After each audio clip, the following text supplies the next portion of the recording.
Bonjour à toutes et tous. Bon alors aujourd'hui c'est ma première vidéo, du coup l'ouverture de la chaîne officiellement. Et en tant qu'ouverture je vais vous présenter du coup le deck avec lequel j'ai pu faire top 5 à la Challenger Cup de Joshua. Ignistor Matmec. Alors je vais essayer de vous expliquer. Ignistor, vous devez déjà sûrement connaître, le deck existe là depuis un moment. Les starters c'est Atichi et Picari, forcément. Avec eux, on peut réussir à faire une full loop. Si jamais on prend des entraves, je vous expliquerai après, mais on a quoi rebondir. Ton autour de Nibiru est assez compliqué. Mais du coup, ici, là, depuis l'arrivée de Circular, on a eu une certaine amélioration, en fait. Surtout au niveau de la consistance du deck. En fait, Ignistar avait un problème. C'est que, en termes de consistance, on était très sensible en entrave. Du coup, c'était compliqué. Après, bien sûr, on a moins de cartes combo, donc ça va être plus facilement, mais on avait quand même un petit problème. Alors que ici, on a d'autres alternatives. Déjà, un board plus costaud, on a plusieurs boards possibles. Alors moi, comme vous voyez, j'ai Firewall dans l'extra deck.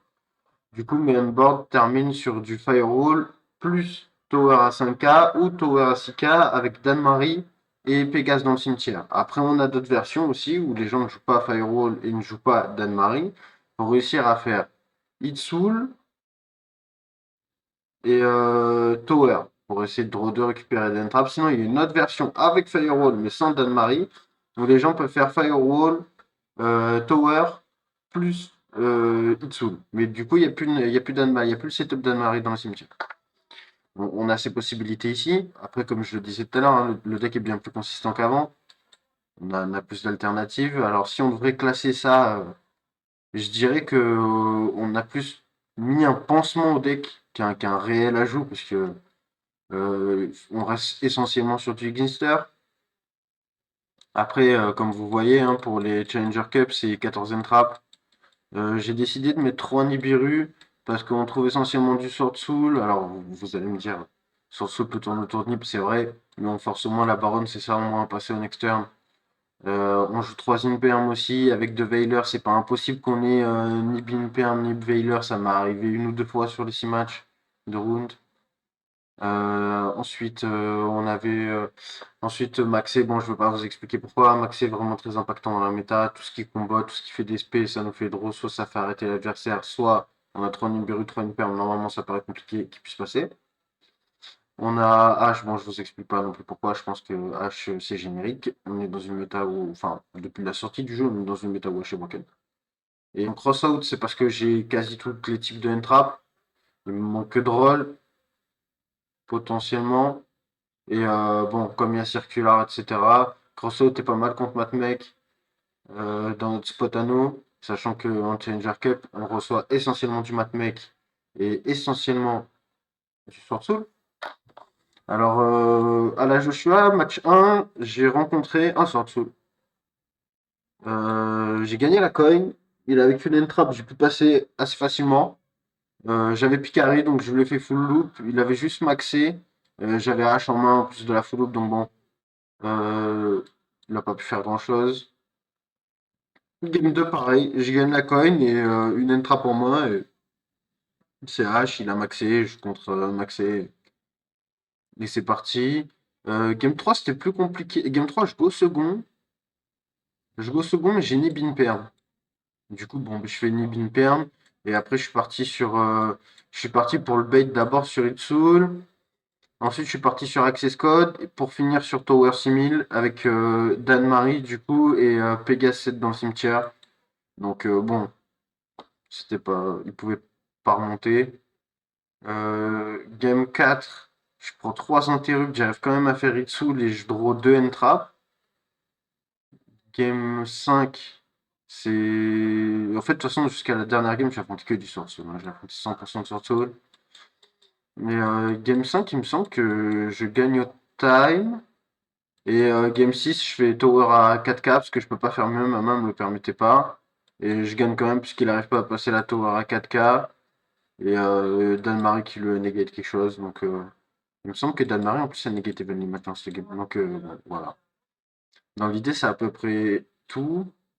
Et j'ai joué ce deck du coup que pour la Challenger Cup de Joshua, où je connaissais pas, enfin, bien sûr que je connaissais les loups principales du deck, je voyais ce que ça faisait, mais je suis pas allé non plus chercher 1000 ans, je voulais juste m'amuser de base sur cette CC, et puis on a fini par faire top 5, ce qui m'a mis plutôt bien. Je joue qu'un seul terrain, j'ai une raison pour ça. En fait, je joue ça aussi. Donc en fait, le terrain, s'il est détruit, bon, tout le monde sait son effet, juste à bannir un monstre Ignister et la reposer. Mais si jamais on fait Cyclone Cosmique dessus, j'ai la magie Reborn, et la magie Reborn, je peux la bannir pour aller récupérer le terrain du cimetière à la main et le rejouer. Donc en fait, avoir plus d'un seul terrain, je trouve pas ça vraiment intéressant. Si jamais vraiment vous avez peur, vous pouvez mettre deuxième terrain, ça me choque pas non plus. Mais je pense qu'un terrain c'est suffisant. Les deux magies, en fait, pour faire notre full loop, on en a besoin, mais on en a besoin en allant le chercher sur Picari. Alors bien sûr, si on a un starter en main, plus ça, bon, on est content, parce que du coup on peut bait et aller potentiellement récupérer le terrain si on a peur. Si on se sent bien ou qu'on a déjà le terrain, plus ça, on peut très bien aller récupérer la Reborn, qui est un extender. Mais du coup, généralement, moi je la joue x2 parce que je préfère la récupérer sur Picari la plupart du temps. Mais t'as pas trop envie d'en avoir plus d'une en main de toute manière. Ça, on en a besoin dans notre grosse loupe pour réussir à reborn et faire Tower 5K. Généralement, on va reborn circular ou soustraction si on a eu accès à soustraction dans la game. Ensuite, il y a Cyanide Mining. Bon, bah, c'est starter, hein, je vous explique pas trop pourquoi. Minib, je vous l'ai dit. Catch Giri, c'est pour nous permettre de réussir à faire l'OTK, en fait, avec Access Code, sans qu'il soit affecté. En fait, vous utilisez Catch Giri pour faire Access Code. Catch Giri déclare son effet dans le cimetière en chaîne 1. Access Code déclare son effet en chaîne 2. L'adversaire peut pas répondre. Access Code est plus touchable, hein. Il n'est plus affecté par aucune carte de l'adversaire. Après, bien sûr, il y a d'autres situations où on peut le faire dans d'autres situations, mais 90% du temps, ça va être sur Access Code. Bon, circular, c'est pour extend. Si jamais, par exemple, on a que circular en main, c'est vrai que j'ai pas évoqué le sujet, mais si on a que circular en main, on peut faire effet circular, envoyer Sigma, faire circular, spé circular, je veux dire, faire effet Sigma dans le cimetière, le spé, faire effet, récupérer équation, faire mash splash effet, on ramène circular, on fait Itsu. Et on a un extender pour potentiellement le prochain tour. Le Itsu fait draw 2. On a cette possibilité-là. Dans mes souvenirs, il me semble pas qu'on ait 300 millions de possibilités à faire avec ça. En réalité, on pourrait faire. Non, ça marche pas. Il n'y a rien d'exceptionnel. Non, si on pourrait faire Xyz, mais l'Xyz nous apporte rien en fait, parce qu'elle va aller récupérer Circular ou Soustraction. Soustraction, on va pouvoir spé, mais bon, ça fait pas grand chose de plus.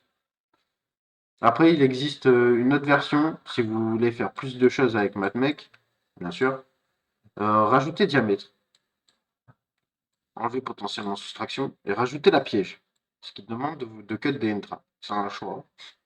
C'est une version qui marche très bien aussi.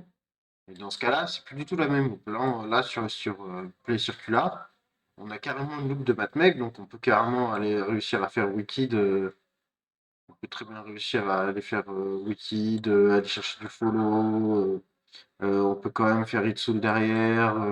On a une Omninegate avec une piège setup dans le cimetière. Enfin, on n'est pas trop mal, hein. Sur le Playmat Mec, c'est le meilleur.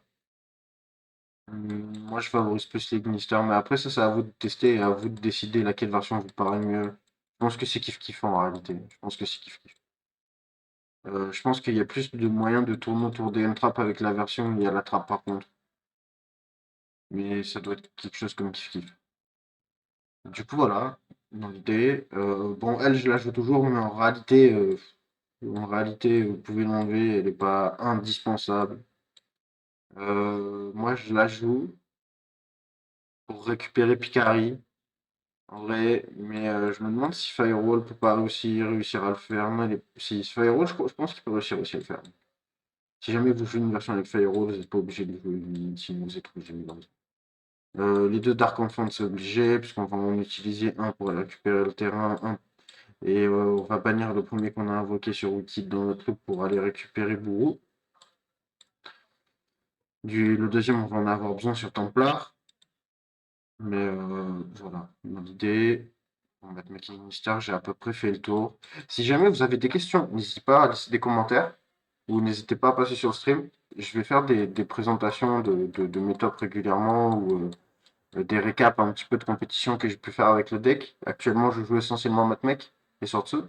Et du coup, je joue un tout petit peu Matchmaking Mystère, mais c'est pas très représentatif de ce que je joue. Là, on sait qu'il y a bientôt Sprite qui va arriver, du coup, via la balle. Ça m'étonnerait fort que Tyr sorte avec, étant donné qu'ils ont délimité les dangers. Ça rendrait Tyr forcément plus fort. Du coup, en bannissant Todd, ça me paraissait compliqué qu'il fasse sortir les deux en même temps, sinon ça voudrait dire que Tyr serait tier 0 bien au-dessus de Sprite. Du coup, je pense qu'on va avoir l'accès à Sprite. Et bon, comme il y a eu la banne de Todd, je pense que c'est essentiellement Sprite qui sera joué. Du coup, à ce moment-là, je ferai sûrement une petite présentation de Sprite et voir, ce sera sûrement le deck principal que je jouerai en compétition. À voir si Matmec reste en vie, parce que j'adore le deck. Mais voilà. Surtout, n'hésitez pas à s'abonner si ça vous plaît. N'hésitez pas à laisser des commentaires si vous avez des questions. Et si jamais vous avez besoin de quoi que ce soit, n'hésitez pas à m'envoyer un message directement sur Discord. Normalement, vous avez tous les liens en bas dans la description de la chaîne. Un petit bisou à vous. À la prochaine.